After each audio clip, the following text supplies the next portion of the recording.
这是公视第一台，刷落来请收看咱的新闻。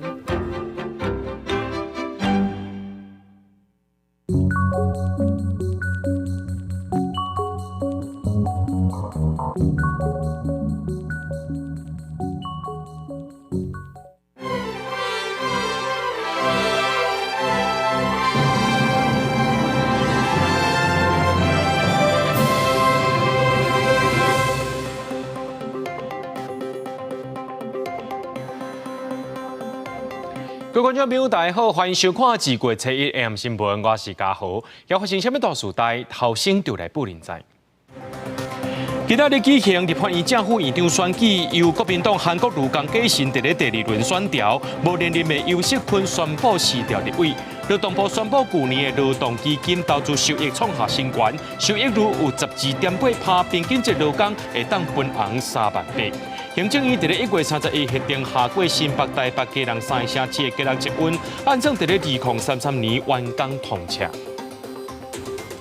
新立委伫今仔日报道，今仔日也举行正副院长的选举，这蓝绿白三党拢甲这票点互看，防止走票。正副院长经过2轮的投票，由国民党的韩国瑜和江启臣做正副院长，那民进党的尤锡坤无法度连任院长，宣布辞掉立委，就依照不分区名单的王正旭报起来。于事已至诚，特遵国家法令，尽忠职守。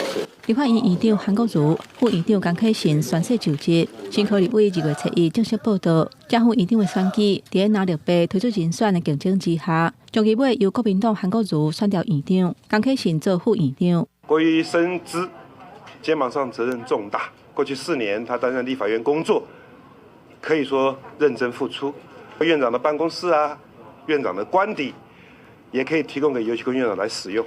尤锡坤连任失败，虽宣布请示民进党无分区立委，会由无分区名单内底王正旭来补。尤锡坤讲，进前都甲党主席赖清德报告过，院长连任若失败，会甲立委的职务让予后进。之前事实上就有决定，元月19号有正式去跟他报告，因为他是他提名当顾问区吧。希望他们以后也能在这方面司法有院长，替国家做一些外交上的努力。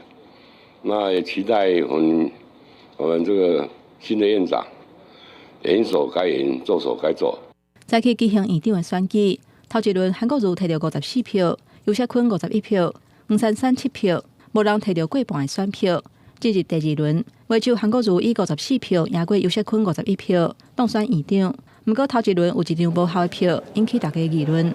原来是民众党立委陈昭珠，因为投票的时阵手去勾到印色，搁去勾到选票，为首主席认定是无效的票。我们简短说一下，就是小崔已经发出声明了，谢谢。所以有几对吗？是很明显盖在黄珊珊上面，可是旁边是有一个那个红色的污点，那这些东西可以判断根本不是蓄意的做记号。民众党团副调集人黄珊珊嘛表示，这是一个小小的疏失，未有动机的处分。也若下晡举行的副院长选举，民众党派刘启凯来竞争。头一轮江启臣摕到54票，蔡其昌51票，刘启凯8票，同款是无人过半。进入第2轮的投票，将其尾江启臣以54票赢过蔡其昌51票，当选副院长。正副院长的选举，若绿白拢有技术性欠票，就是要防止有人走票。也若民众党团伫2届的第2轮投票，因为无因迄党的候选人，所以拢选择无参与。记者综合报道。立法院第11届立委今来报道，国民党平地原住民立委黄仁大胜到位，民进党的不分区立委呢，也就是在这个林国庆呢，伊是强调讲，这儿少宽法、学生辅导法拢是新会期的优先法案。国民党立委徐卡心是强调，这诈骗就要修法加重因的罪行。那民众党立委吴春成是发出总世代立国会未来会提出个人化、小组化的解决方案，也有法案的推动。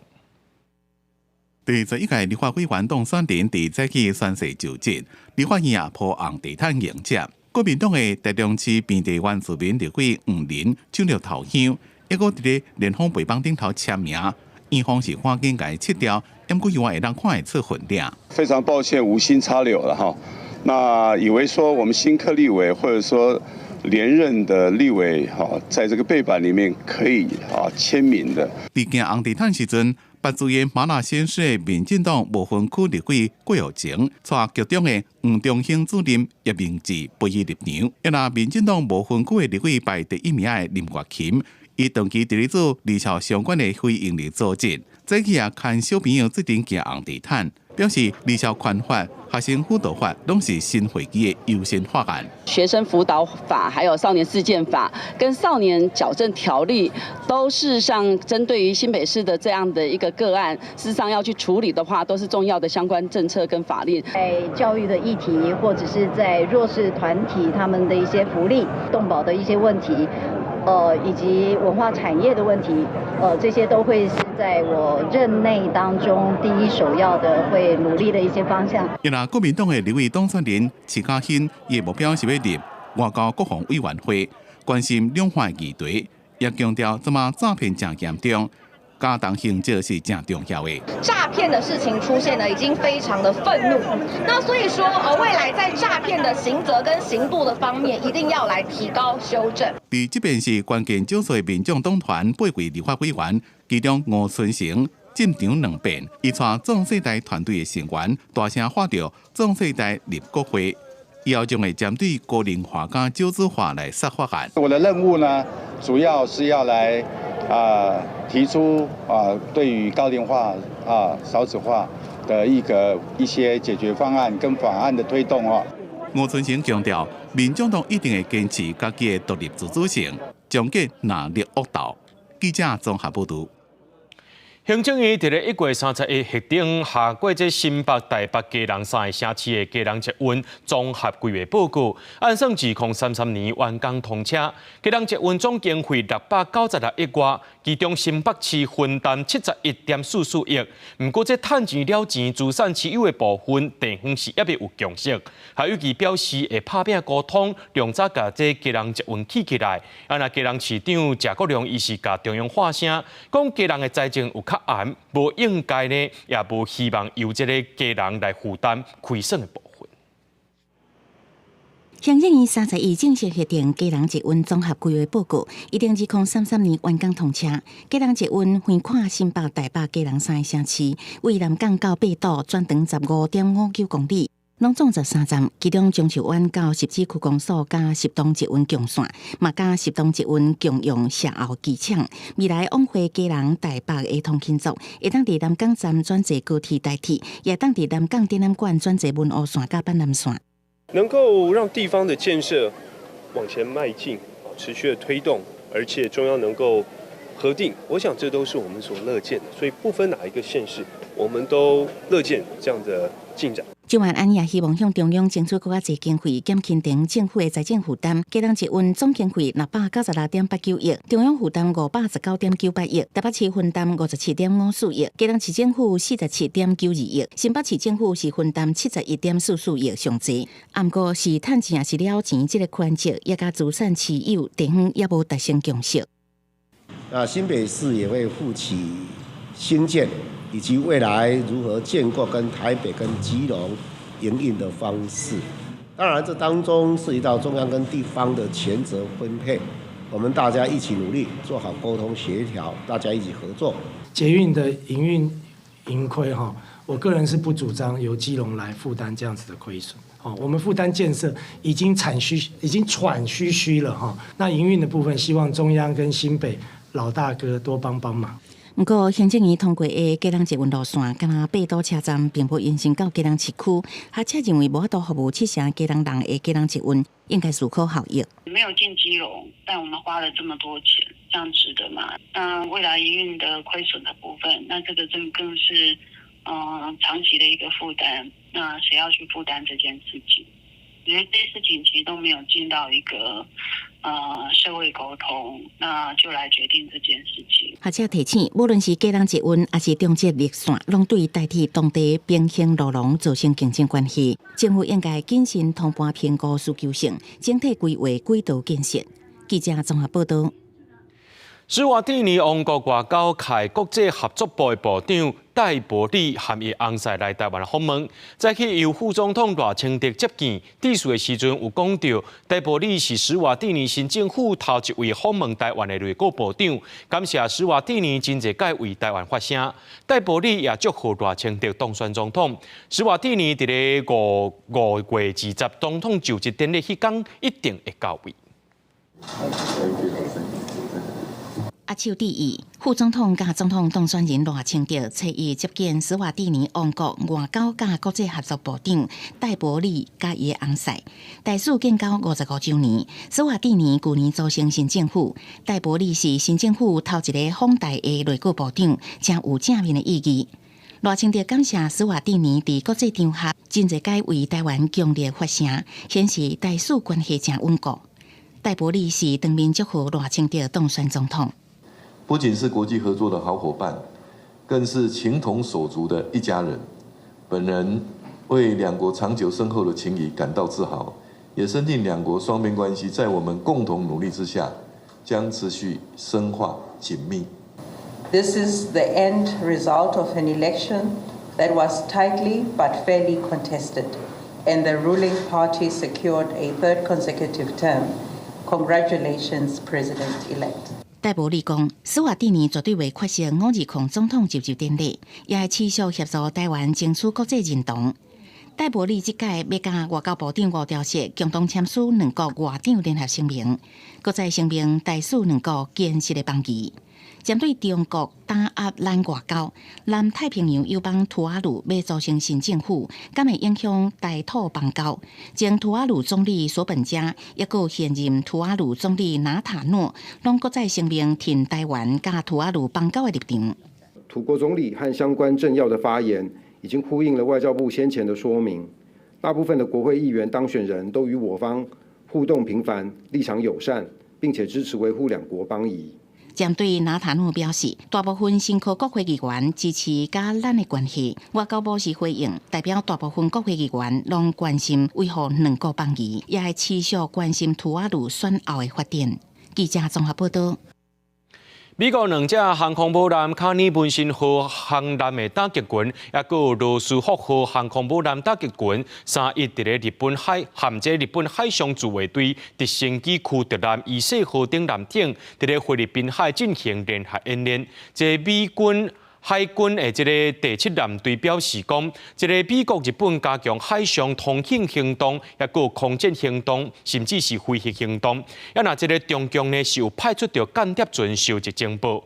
另外，这美军航空母舰雷霆号停伫咧美军兴苏号基地宝港，这是这2年来美军3只航空母舰头一届出现伫咧第1岛链顶头。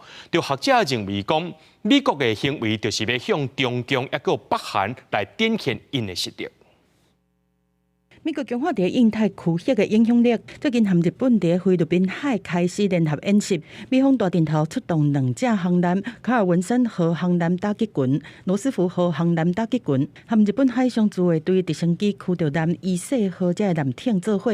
美国海军第7舰队讲，美日双方加强海上的通信行动、空战行动和下甲板的飞行行动。日本海上自卫队讲，继续加强日美同盟的力量，维护地区的和平稳定，引起中国的注意，派间谍船来侦搜。Look, the tensions in the Indo-Pacific, opportunities to improve our alliance, the capabilities, opportunities to improve trilateral cooperation with South Korea, Japan, and the United States together. There's going to be a lot to talk about. 另外，美军另外一只航舰打击群雷军号，目前停伫美军兴苏核基地母港。这是2年来美军3只航舰第一摆做伙伫第1岛链，外界解读美国向中国和一直发射飞弹的北韩放出黑警的信号。同时有3艘航空母舰在这个区域活动，那表示说它这个地方的这个嚇阻力量呢，再加以强化。那美国海军是说这样的可以足以嚇阻这个中国或者是北韩在这个区域的可能的这样的蠢动。路透社报道，美国因应中国犯台，有可能来放燃油补给和加油船，和军事后勤的弱点风看现现，决定要增加补给中心，包括澳洲设立新的军备库存。或者讲，俄乌战争的启发，就是弹药的收藏量真重要。在第一岛链上这些基地，好像包括在这个加手纳，包括在日本哦，那个他们都有当然都有弹药库存，然后彼此跟这个日本自卫队也有一些这个弹药上面的互相支援性，但是它很可能都会这个容易遭到这个摧毁，像关岛啊，或者是未来的天宁岛之外，那可能在这个澳洲这边呢，强化它的这个部署也可能非常重要。美国国防部印太事务助理部长瑞特纳正和澳洲国防部第一助理部长菲利普会谈，讲到东海、南海、台海的议题，美俄重申台海和平稳定的重要性，而且加强和日本这区域盟友的合作。记者综合报道。美国 FBI 31日国会警示，和中国政府相关的骇客，当日打算要对美国的关键基础设施进行攻击，准备对美国民众造成真实世界伤害，甚至毁掉美国防御台湾的意愿。另外，这个时阵呢，中国影音平台抖音的国际版 TikTok。开着这美金15亿要推动德州计划，要来确保美国的消费者因的购资袂去互中国偷摕去。但是对这内部文件含员工拢表示，这款的做法也是有治安的记录。China's hackers are positioning on American infrastructure in preparation to wreak havoc. 美国联邦调查局长随意在国会提出警告。讲中国骇客甲攻击的目标锁定在污水处理厂、石油甲天然气管线，或者是交通等等的关键基础设施。And cause real-world harm to American citizens and communities. They're not focused just on political and military targets. 所以认为爱拢保持真密切，若无中国会互美国付出代价。另外，还有官员宣布，已经捌阻挡过一届中国大规模骇客攻击的行動。Telecommunications going down, so people can't use their cell phone. People start getting sick from polluted water. The Chinese government believes that it will likely crush American will for the U.S. to defend Taiwan in the event of a major conflict there. 若是骇客行動受到關注，美國媒體報道，全球各地攏有真濟民眾使用的抖音國際版 TikTok， 開15億美金推動德州計劃。講要確保美國消費者的購資，袂去互中國偷用或者是濫竄使用。不過，為內部的文件甲員工的講法，發現也是有治安的記錄。資訊安全的防護，其實它並不是只有步驟和規劃，它有很多是細部的公司文化跟執行的部分。在國家層級，就是會需要了解自收集資料狀況跟公司的法規上的執行跟落實。限制公務機關的人去使用抖音的這個情況，它的制度啊是要怎麼樣做？我們其實現在是沒有規範到這個地方。他知道你的偏好之後，他想辦法去投餵你一些影片，去改變你的一些傾向。他可以操縱你可以看到什麼東西，像我們講介選啊等等這樣子的這個事情。有學者指出，除了個資安全的記錄，也要注意這影音平台會按使用者的慣勢提供無同款的內容，甚至有特定立場的影片。政治部加做資訊戰的關鍵。記者綜合報道。去年7月，這北流級的貨櫃船天使輪遭水入去，煞來沉落去，船頂600外貨櫃攏佇大海浮浮沉沉，影響到航道，甚至漏油也去弄歹到希望啊！今仔日呢，這高雄地檢署偵查終結，認定這天使輪的執行長和本地船長兩個外籍人士有暗砍實際情形的嫌疑，涉嫌犯到公共危險罪。因為這兩個人攏無夠按說明，今仔日發布通知。一站一站的空貨櫃攏是對海上浮起來的，停佇南城計劃區和高雄港務公司因的場域內面。去年7月後半個月，北流一個貨櫃船天使輪船身入水出去沉船，空貨櫃線佇高雄外海危害航道，漏油嘛去影響附近的漁船。船頭還去靠背靠線呀，可能佇咱的運搬的航道後。高雄地檢署佇7月偵查結束。天使輪對大連港出海過燈港，貨艙就入水。中國換船長和船員，甚至處的船長是無法度阻擋沉船的發生。認定原船長索卡和天使輪的執行長涉嫌暗砍船隻的狀況，涉犯公共危險罪。但是兩個人無夠案，決定發布通知，至少27年。為就部分案情仍需待2名被告到案說明時，能進一步釐清。但是2名被告均在境外，且無從合法送達，故依刑事訴訟法規定發布通緝。為了處理天使輪在高雄外海造成的損害，港務公司高雄分公司是找人到河落入去海底的貨櫃，甲船體油抽掉、含船體切掉，加上漁業署接到的24案，10隻漁船的損害，到達清理和救償的費用已經2億外。目前已委任律師事務所，也正持续办理并研议对船东以及 PMI 保险公司求偿的最合适的后续的因应做法。这两个涉案的外籍人士互通缉，敢会造成找无人赔钱的状况。高雄港务分公司讲，已经委任律师来求偿，会当后壁结果出来再来评估。记者综合报道。伫咧国道1号路南斗南路段遮接发生事故，警察单位呢就伫咧246.6公里的所在呢，安这掠超速的一个翕相机伫遐掠这超速。不过这外观却甲伊假做是亲像一个变电箱啊共款，却引起民众的批评。铺设的变电箱设伫国道1号斗南路段边啊，汽车为边啊一台一台驶过，驾驶人未特别注意。过进前有网友伫社群公布，这是国道警方的改装术。变电箱内底不定时有藏测速翕相机，下骹原来有人留话批评国家伫抢钱。实际询问国道用路人，大部分拢认为变装无必要。我有看到这影片，这个真的太傻了，太瞎了啦！我是觉得没有必要到这样了。怎么说？就伪装成这样啊！原本该有的一些设计，而不是说可能伪装成一个什么变电箱这样子，那会导致用路人会有混淆的一个状况。这样，国道警方证实，针对斗南路段最近发生真侪件严重事故，所以设一个固定式变电箱，会无定时伫内底放非固定测速翕相设备。地点就伫国道1号路南246.6公里的所在，而且翕相的地点头前900公尺，有明显设警5字测速处理标志提醒，一切拢符合《道路交通管理处罚条例》第7至2条第3项规定。采用非固定测速照相设备，令公务单位必于该路段测照点前方900公尺处，国道1号南下245.7公里处，明显设置警52告示牌。比起传统俗称三角架，也就是移动式履带测速设备，驾驶较好认。不过，国道警方采用变电箱的外形，引起民众的不满。警方是讲，超速40公里以上，会当以道交条例罚上悬36000块的罚款，当场禁止驾驶，并吊扣汽车牌照6个月，呼吁用路人依照速限行驶。记者综合报道。台南大南门边那进前互人破物件，这62件古币有别到8成受到影响。地书这古币的外观有一寡分裂，经过鉴定乱破的物件是甘油。虽然甘油对这石币呢未来造成随影响的这款的危害，台南市文化局也是谴责这款破坏文化资产的行为。面挂喙暗，头戴帽啊，看起来亲像是查某人的不明人士。伫今年1月初的时，来到大南门的边那头前，对石碑文物破不明的液体。后续经过采样调查，初判这个不明液体应该是甘油。虽然无造成石碑严重的损害，不过文化局也是强烈谴责这款破坏文化资产的行为。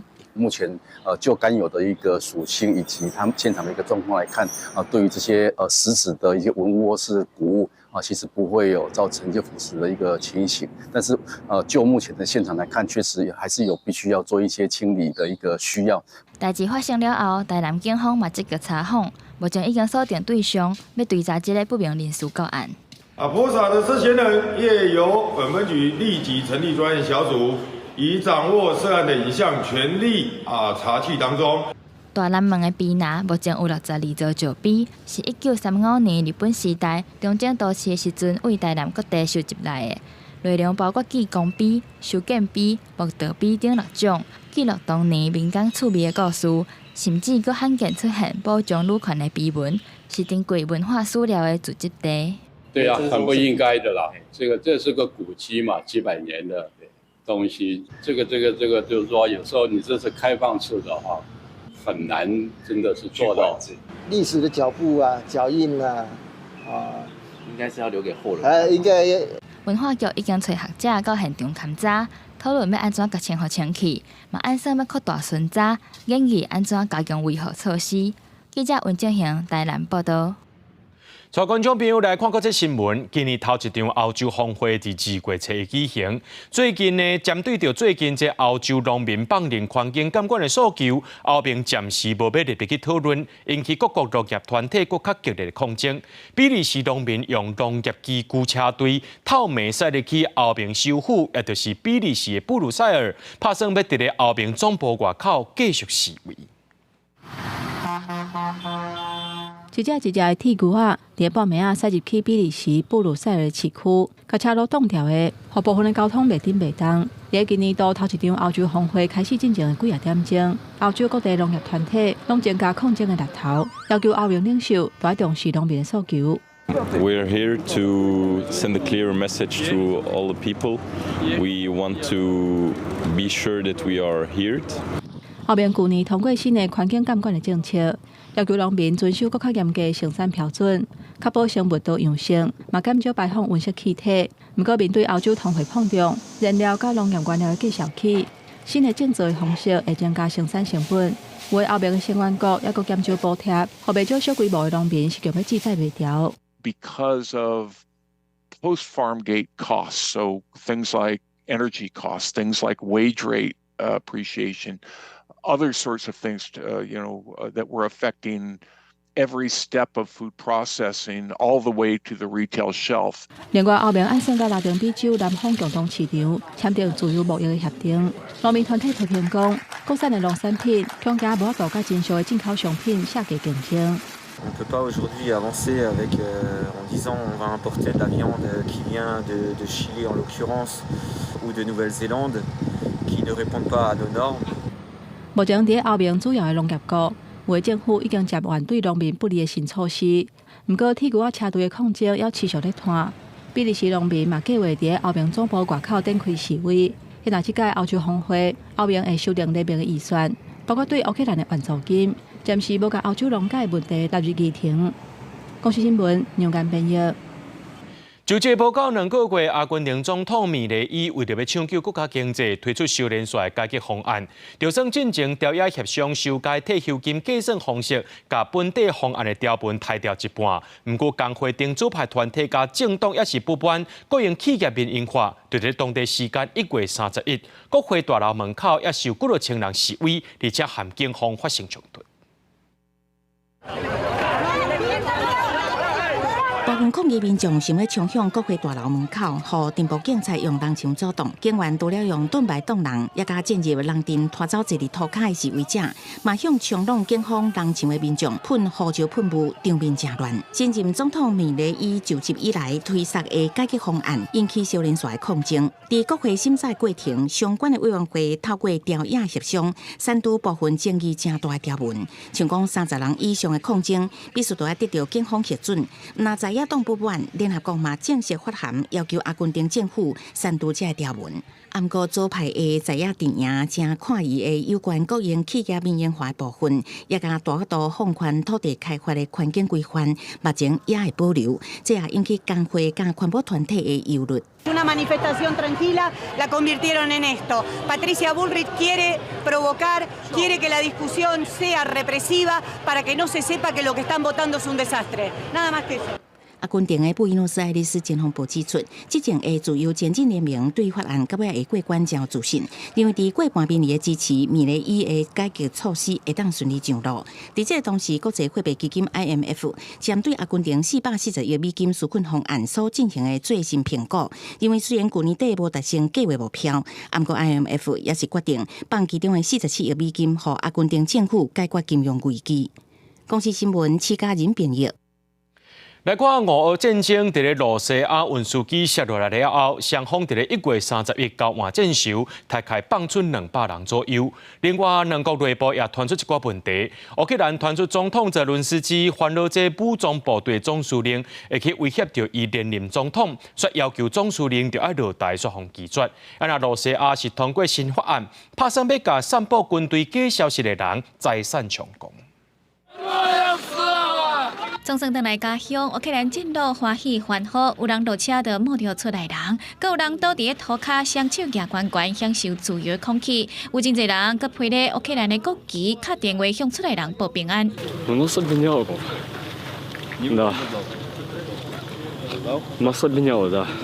俄乌战争发展到暂时，在正月31日，双方各一摆交换战俘。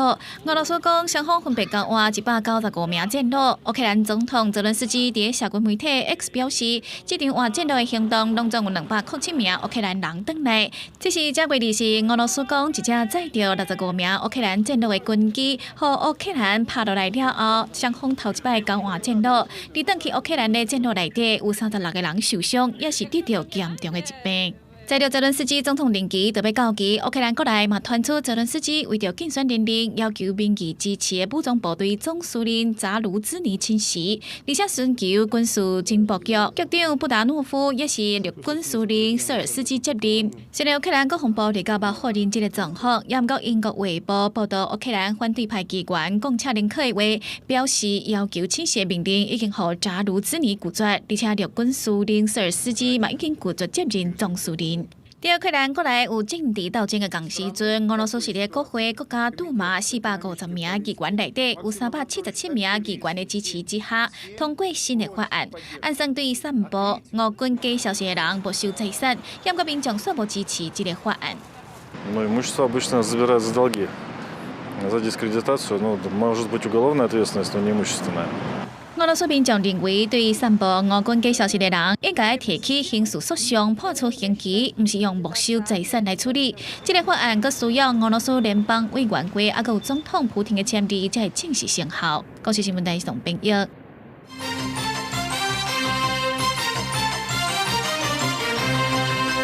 中国出现全世界头一个人类感染新型 A 型流感 H1N5 病例，而且也感染到季节性流感 H3N2。这个个案的发病2礼拜了后就死亡，是真罕见2种病毒拢感染到的病例。咱的疾管署也表示讲，要等世界卫生组织正式评估 H1N5的传播风险和疾病严重程度。目前也是依次安徽浙江是第2级的旅游警示，提醒民众到当地就要加强防护。最近要去中国民众要注意，因为中国出现全球头一个人去感染到 H10N5 病例，个案是安徽省一个60多岁妇女，去年11月底破病，因为病情持续恶化，转去浙江省治疗2礼拜，也是不幸在去年12月中死亡。个案检体同时验出季节性流感 H3N2，也甲新冠性 H10N5，简称新型 A 型流感，这还是罕见的混合型感染地区病例。免疫力比较差的民众的话，是合并感染多种病毒的风险是有增加啦。我们这边是没有正式的统计，不过当然据我们医学专家是表示说是有可能这一些的严重度会增加2到3成。疾管署表示，中国向世界卫生组织通报这个个案密切接触者拢无破病，而且检验是阴性。后续也佫有待世卫组织正式评估 H10N5传播风险，也甲疾病严重的程度。不过感染科医师是烦恼，动物的流行感冒大部分是袂危害咱人，不过若是发生基因突变，未来真有可能会亲像新冠病毒同款造成大流行。万一它感染到比较多人之后，它的基因又改变，变成说传染力变高的时候，比如说像流行性感冒或者像新冠肺炎，这个传染力这么高，然后它的死亡率又很高的时候，那就会是一场灾难。疾管署是讲，目前也是维持安徽浙江市第2级旅游警示，提醒民众去当地爱加强防护，并落实莫接触禽鸟、莫青食禽鸟2类，也是伊的制品等原则。另外，这礼拜新冠加流感疫情会进入最高峰，国家春节人丁南来北往，过年后也会有第2波高峰，呼吁民众到公共场所爱挂喙安，并赶紧注疫苗。记者综合报道。过年要到啊，真侪民众拢会去日本。那准是去日本北海道东北地区顶10个特定机场的旅客，对2月初1到29会当先伫咧桃园机场办境外预先通关。今仔日是施行的头一天，真侪民众也拢讲真方便。桃园机场候机室，日本入境检查员当日替要去日本的旅客进行预先通关入境审查作业。台湾旅客飞到目的地，只需要搁再确认身份，抵那了后就会当快速通关。入境事先确认措施上路头一天，旅客拢感觉真方便。还不错吧，就蛮方便的。现在去日本人很多啦，所以如果去那边现场用的话，通常会排蛮久。如果可以省一些时间的话，还不错。方便啊，就是按指纹跟检查那个入境的一些单子，很方便，很方便。那你大概花多少时间？1分钟。农历春节伫要到啊，为咗民众安排出国，因应春节旅游的高峰，同机场甲日本政府合作，推出台日入境机场事先确认审查作业，让旅客去日本前，利用等待登机的时间，先进行护照的确认、面部的翕相，也佮有指模的采集作业，大大缩减到日本机场等待入境审查时间，加速完成通关。10个机场，12个特定航班，在1个月的期间，我们预计可能会至少有超过6000名的旅客能够得到这个服务。桃机公司表示，只要符合前往日本短期停留的旅客，包括囡仔，只要有登机证甲护照，拢会当伫通机场申请日本入境事先确认。目前日本方面提供办理境外预先通关的机场，除了函馆以外，也有旭川、秋田、仙台、花卷、山形、福岛、新社、小熊、高雄等10个机场。那日本入境预审作业的流程时间是2月7日至2九。记者综合报道。劳动部今日公布，去年整体劳动基金累计投资收益是7194亿，收益率是12.8%，是有史以来上悬的。其中，这新制劳退基金的收益率是12.6%，以雇一名劳工平均分红超过38000。不过，劳工团体更较关心的是，这基金会规个萎缩，也有破产的问题，呼吁政府就要赶紧想对策。劳动部公布整体劳动基金的运用绩效，去年包括新旧制劳退基金、劳工保险基金等基金规模6兆349亿，投资赚超过7000亿，收益率是12.8%。其中新制劳工的雇主提拨6%退休基金，收益率来到12.6%。立足以1251万的有效效户计算，劳工平均分红超过38000块。薪资的部分其实是创成立以来的新高，去年国内国外大概收益各半，股票的部位确实会比较高。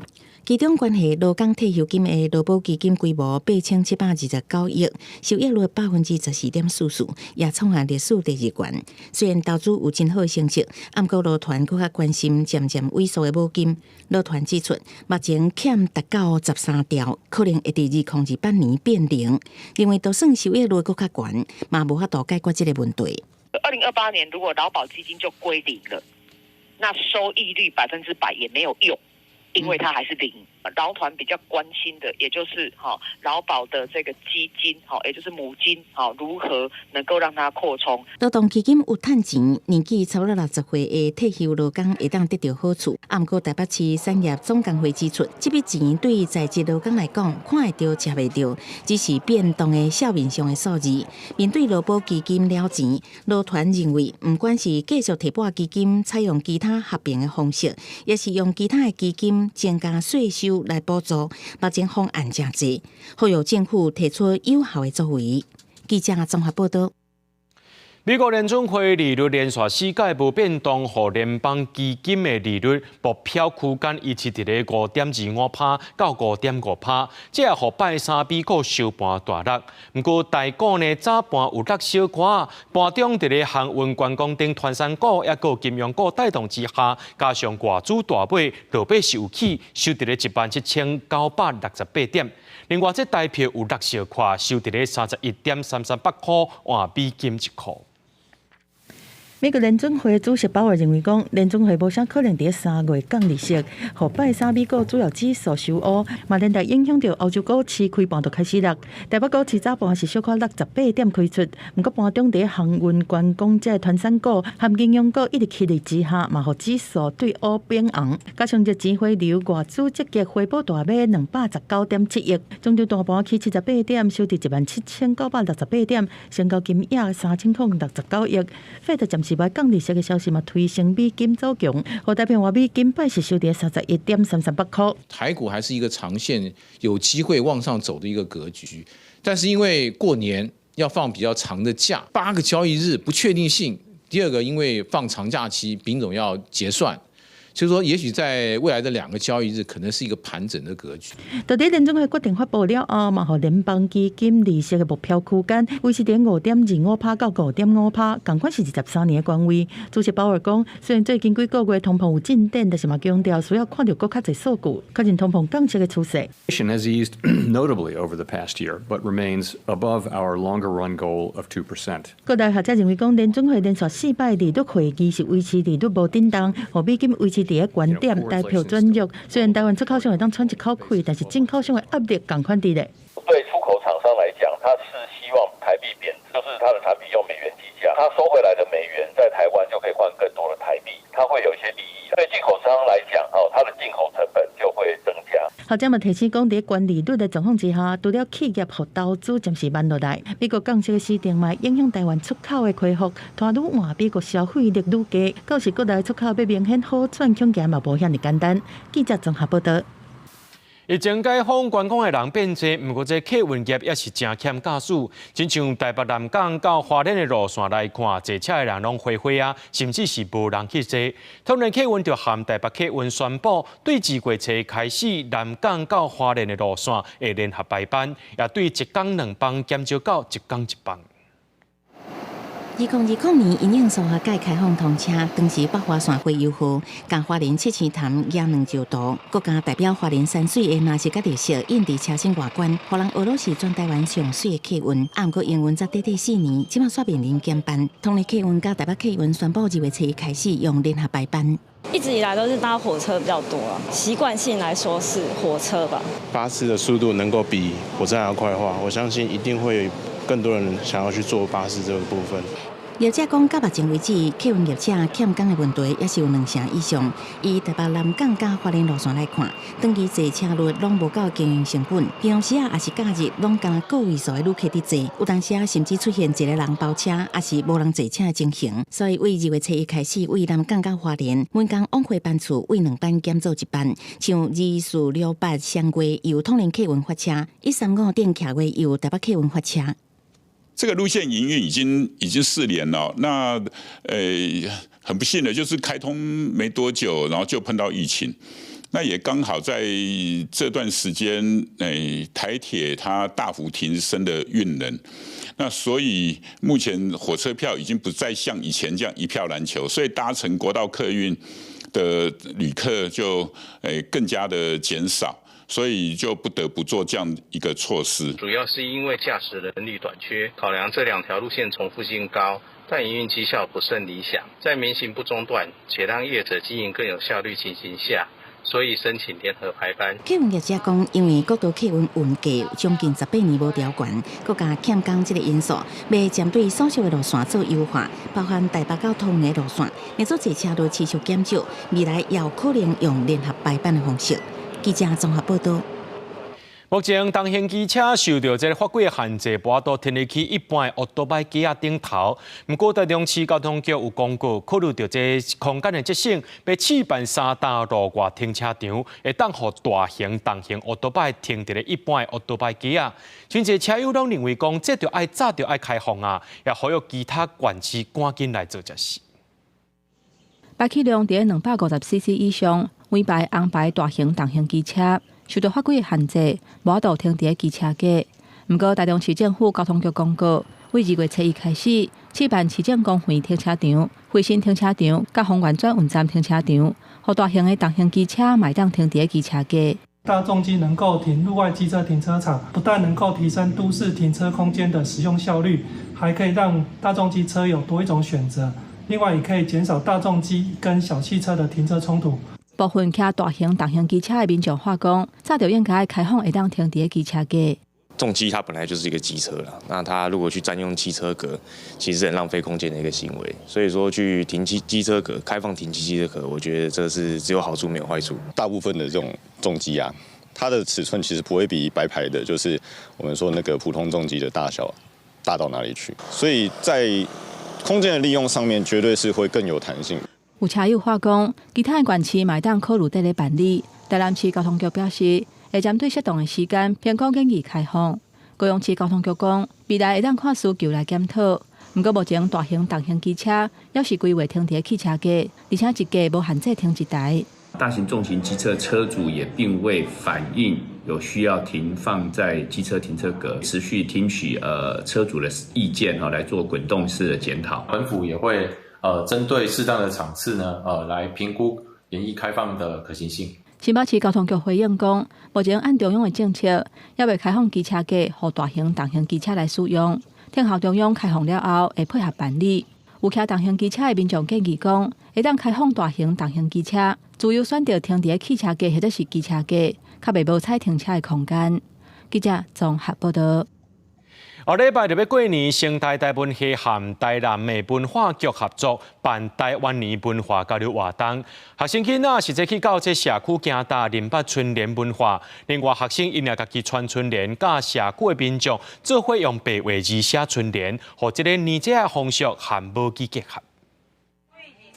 规处建各种无同的春联，真有过年气氛。成大台文系参台南文化局合作，头家带学生行出学校，实际去社区林北春联的文化。唔敢若看尔，佮参在地时代做交流。学校伊嘛传济春联，通教大家用白话字写出有台湾气味的春仔。另外伊嘛做吉祥的小卡片，鼓励大家开嘴讲台语，就免费送。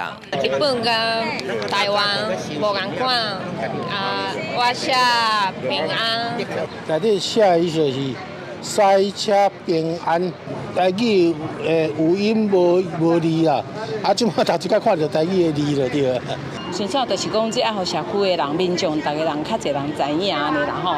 嘿，台语白话字伫台湾已经百几年啊啦，写春啊用写大字的白话字来写安尼啦。台湾过年俗语讲，食红牛粿年头好到年尾。为了互来学习台语的国际生提早感受过年的气氛，文化局嘛请业者来教大家做粿。有越南的学生讲，这除了是交流的机会，嘛互因感受到像故乡温暖的感觉。看到讲和越南的做法是无同的所在，这嘛是学到台湾过年的真特别的一个文化。过年过节。拢会买一寡较喜气的像这红菇、红红喜气嘛，所以要来拜拜。拜完，大家就是厝内人，大家食平安。这摆台文系初级会话课程，甲学习张协延伸到社区。台文系教授讲，会使互学生甲所有的成果展现出来，嘛参社区做交流，结合春联文化，甲母语推广出去。记者李上台南采访报道。彰化市因为发展了较早，发展出不少这信仰文化，也有宗教活动，要全台湾唯一有代理管理寺庙的公务机关——彰化市公所寺庙室。即马这寺庙室要规划庙宇新物的展览，有100年历史的宗教文物，要展互民众看，互大家更较来了解。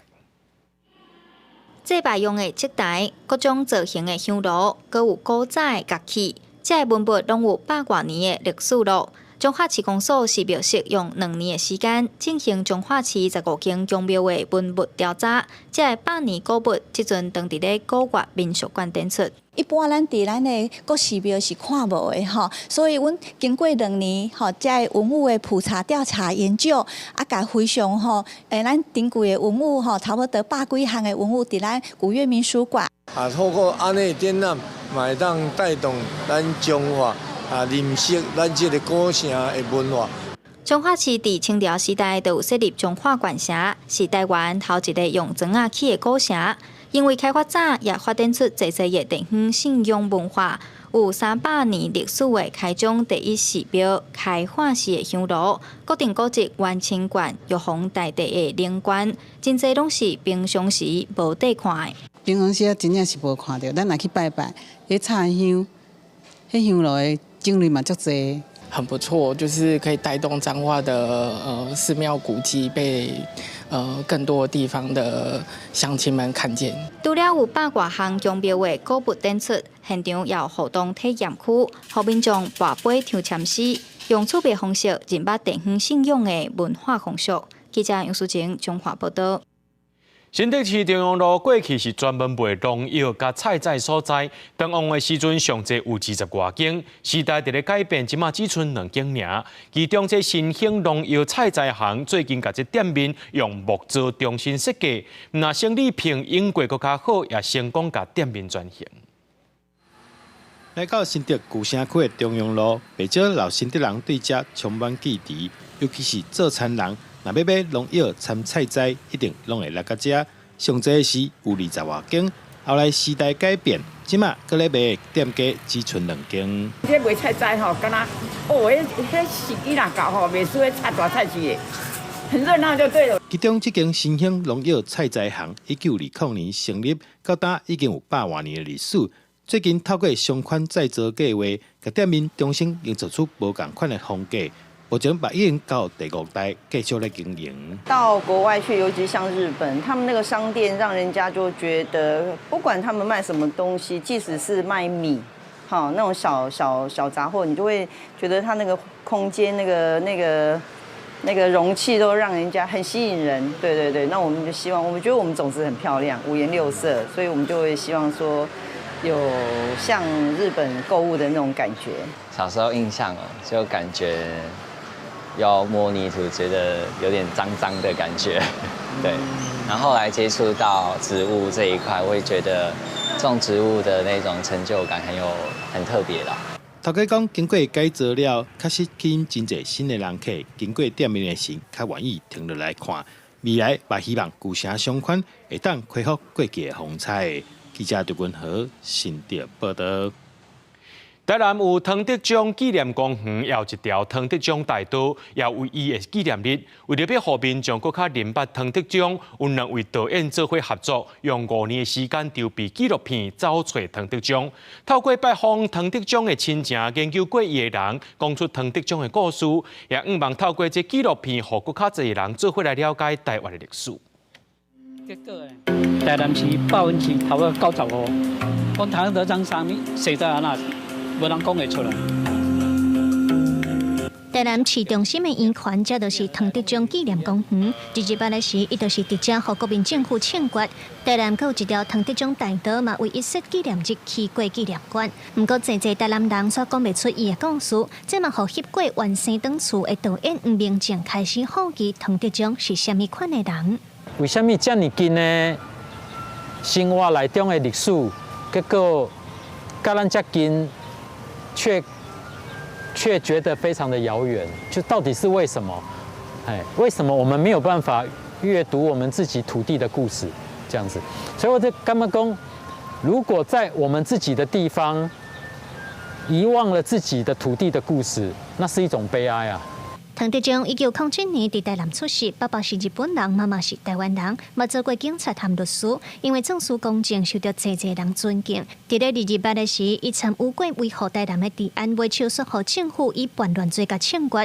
共同导演连正辉表示，真正接触过唐德宗的人已经愈来愈少，这是一场含时间遭受虐的比赛，嘛总算有机会找到伊的客囝唐崇武。接触2年了后，伊才慢慢愿意讲出和老爸的故事。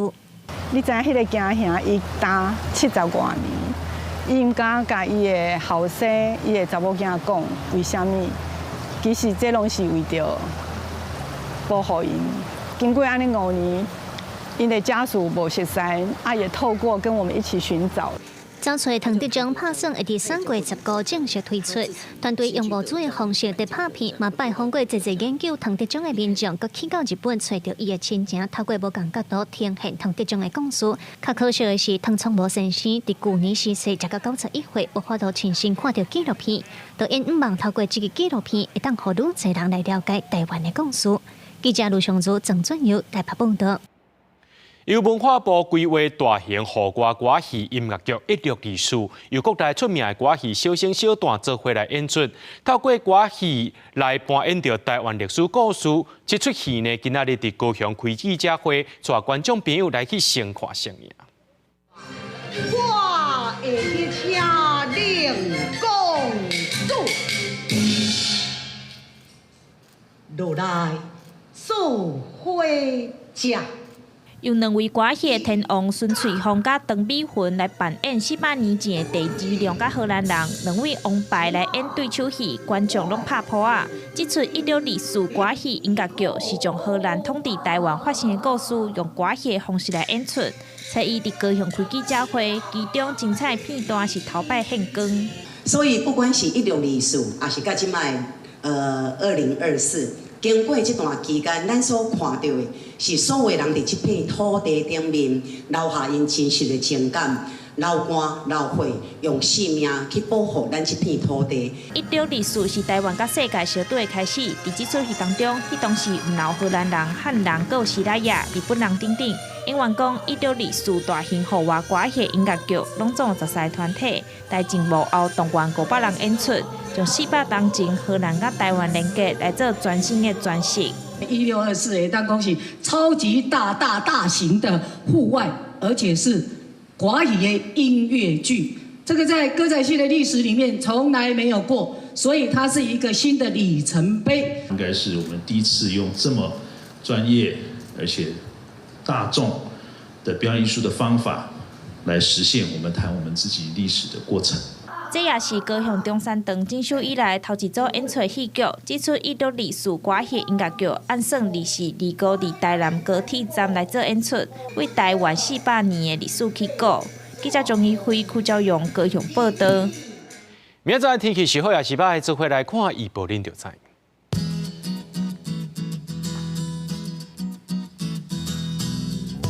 基隆到新竹对17度到20度。 苗栗到云林对17度到27度，嘉义到屏东对17度到30度，宜兰花莲台东对18度到26度，平湖金门马祖对12度到22度。